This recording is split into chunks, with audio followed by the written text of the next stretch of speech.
Right, welcome back, and continuing on with our discussion, and we have with us over the phone His Excellency Ambassador Mohamad Hegazy, former Assistant Foreign Minister. Good afternoon to you, Your Excellency. Good afternoon. Right, the visit of the Jordanian King comes at a very critical time and different developments. We are aware on the political side that Egypt and Jordan have always shouldered the file, or the Palestinian file, and this is one of the issues, a new Israeli government, and how to try to put the Palestinian cause on the map once again, in order to be able to return to peace negotiations. This is from one side. On the other side, different Arab and regional challenges that are occurring. On the international side, of course, the Russia-Ukraine war. How do you view the importance of this visit? Thank you very much. Yes, said many issues to be discussed. The international arena situation is so complicated and compelling, putting a lot on economy, not only in the region but worldwide. And the peace and security, international peace and security, at a greater risk on the economic pressure that the confrontation putting on the food and the region economy, and the challenges that it imposed, as well as the food security, energy security that is under Russia because of the continuation of the Russian-Ukrainian confrontation, avail no kind of solutions, or consulting the international issue is so important. No more this year. This comes also of the Jordanian work of a tripartite visit to both Egypt, Algeria, and Italy. And when we say Algeria, the of the Arab League summit was hosted 2nd of December in Algiers, has discussed in depth the Palestinian question. As you know, a lot of development has occurred, and the return of the right led by Prime Minister Netanyahu has also created a challenge, as he is talk with the what they call it religious business parties led by as well as the radical party of the extremist force, party of the Jewish force, also by a member of the Asad Itmar Bey, who is extremist, threatening also the established religious positioning of the Hashim kingdom over the religious sacred places in the Aqsa Mosque, and also by settlers and Jewish extremists, the theme of the Islamic holy place in the Al-Aqsa. So also put another challenge and another file to discuss for the next position to confront the stagnation of Israeli position of returning back 6 times to the right government, so that the needy conversation and discussion between the two leaders is a must to show the map how that we can confront this new challenge that might pose to a new intifada. The Israel kept returning to the previous practices of right-wing position settlers and extreme right of the Zionist party that is now the third largest in the composition of the Knesset after Likud and the other I would say that Palestine issue will be very much high on the agenda of King Abdullah talks with President Fattah al-Sisi. Also, he will carry same concern to the Egyptian presidency of the Arab League. President Tabunda will talk to think about Palestinian issue and how that Arab summit's outcome can reflect positively to push further agenda that's very important and deep into the instability of the region, where all parties is calling for a political solution, the result of negotiation to the establishment of legality a Palestinian state on the land occupied in 1960 with East Jerusalem as I think this will be part of the discussion, but also Libya, as Algeria, Egypt is playing a very important role, and in light of the outcome of the summit conference in November, it will be also back on the agenda of the talks, both in Egypt or in Algeria, as well as in Italy, because it will also Georgia and Meloni as Prime Minister of Italy. And as you know, both Italy and Algeria had very important position to the situation, which witnessed, particularly Cairo, during the visit of Khalid bin and Mr. Attila, head of the legitimate Libyan parliament, to Cairo last week, where they both have discussed the stability policy, to discuss the constitutional base as well as the economic reform, with also a team to head for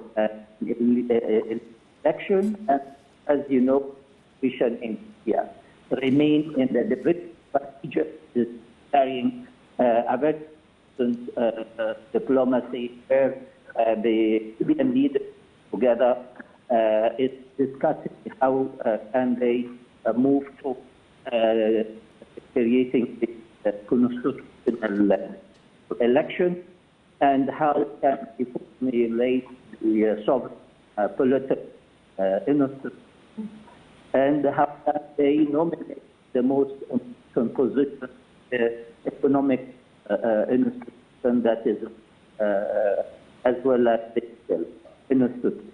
So Libya, Palestine will be a common denominator in the thing in Egypt. As I said earlier, the current economic situation reflects the international disarray because of the ongoing and occurring confrontation imposing our two countries, our region, and the world in general, as well as in Europe, where the king will end the tour to a country that is close to the party, the southern Mediterranean or North Africa, particularly Egypt, in light of the visit of the Prime Minister Giorgia Meloni to Sharm el-Sheikh, met President Fattah al-Sisi. I think that, as you said, Mona, Libya, besides food security, energy security,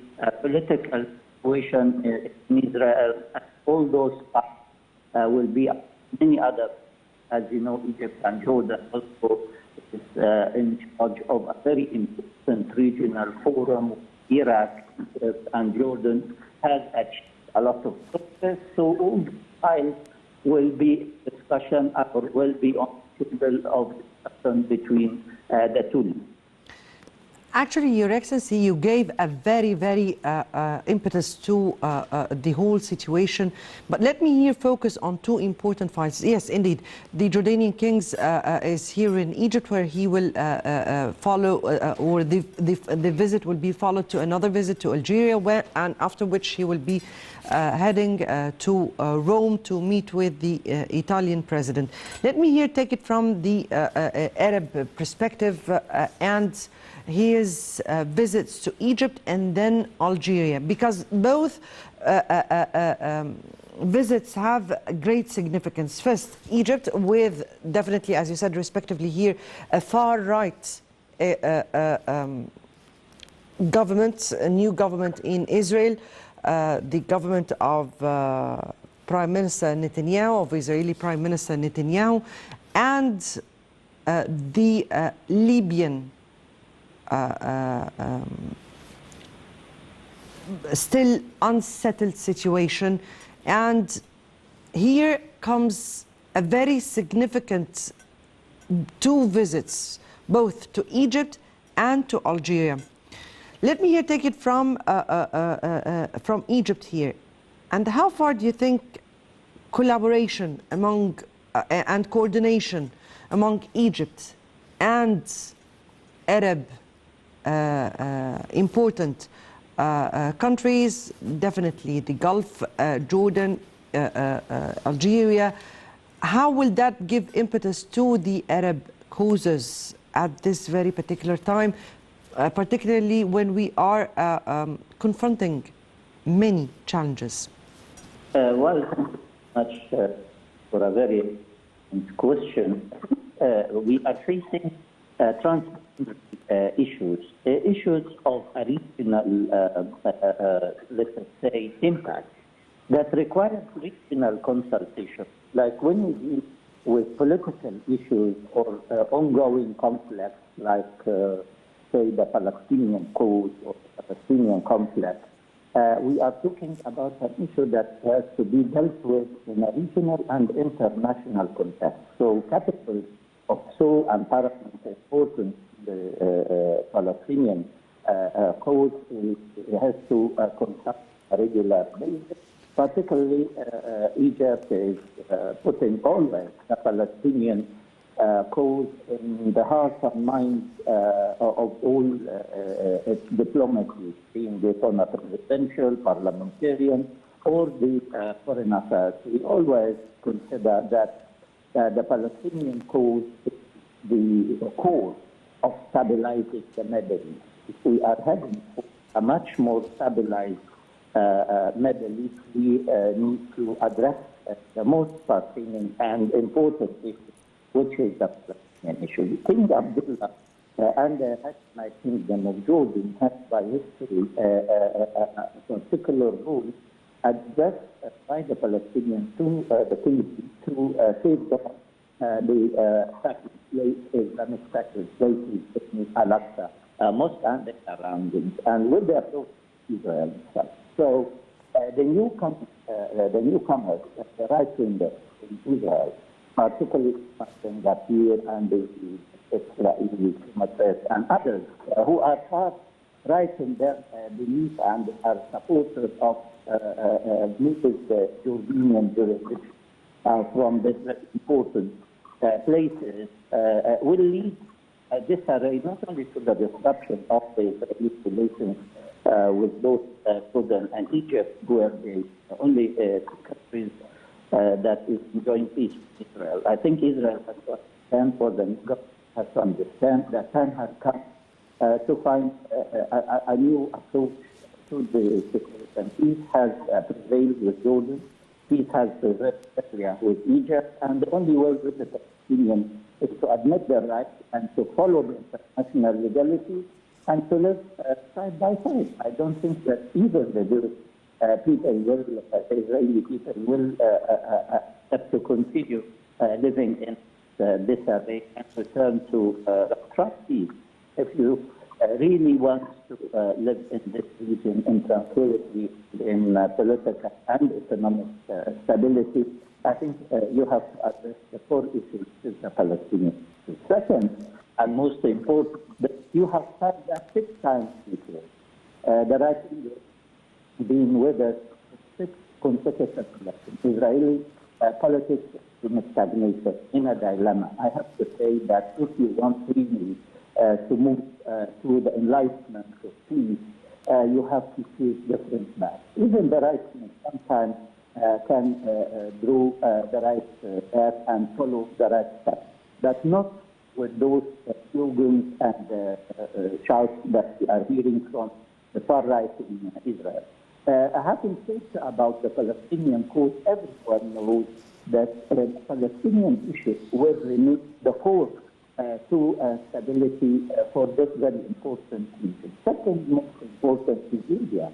And the problem is that when there is instability in one country, it reaches everywhere. Let us say instability in Libya leads to the expansion of terrorist groups in the Sahel region and the flow of many African illegal immigrants that is exploited by organized crime and organized illegal immigration that exists in Europe, not only in our continent. So one still disarray or confusion or political instability move towards the other end. Say in a vertical geographical analysis, you can see that what is happening in Libya has a side effect on the Sahel and expansion of terrorist groups with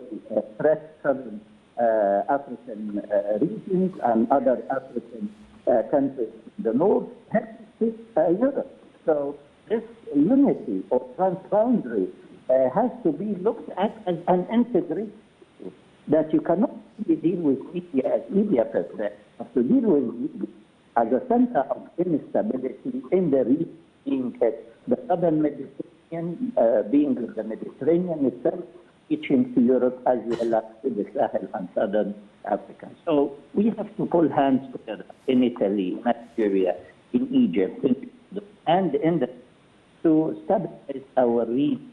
Because here I'm not talking about the Middle East or the Arab countries or North Africa. I am talking about Africa, about the Sahel, about the southern Africa, as well as North Africa heading to Europe. So this integrated geography has to be respected, and the situation is not Libya per se, it is our region and our brothers and those who are using militia and terrorist groups and finance them, train them, and supporting them with intelligence information and armed training camps are known, and time has come to leave the Libya discussing their issues, like what we had in Cairo last week, where Aisila Saleh and Khalid al-Mishri both have discussed the situation.